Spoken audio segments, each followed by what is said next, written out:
Art is often seen as something balanced and realistic.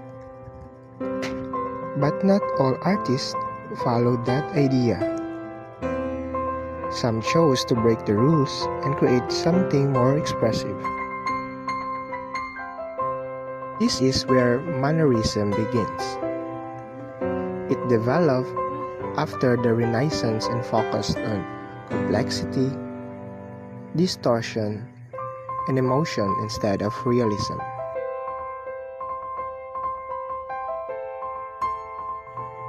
Instead of making the human body look natural, mannerist artists exaggerated the proportions.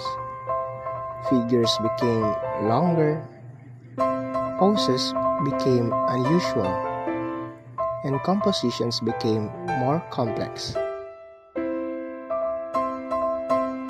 A well-known example is Madonna with a long neck by Parmigianino. The long neck and unrealistic proportions may look strange, but they create a unique sense of elegance and beauty. Another example is the deposition.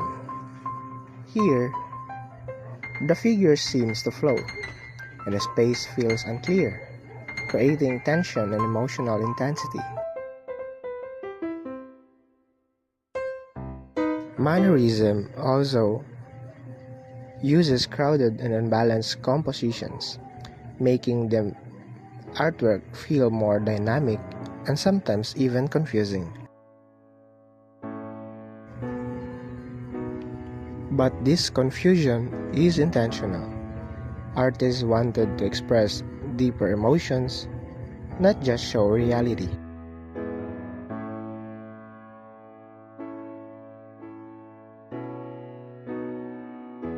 This shows that art does not always need to be realistic to be meaningful. Sometimes, distortion can express more than perfection.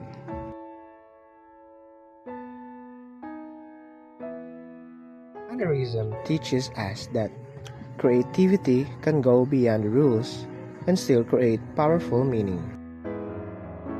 In the end, art is not just about how things look. It is about what they make us feel.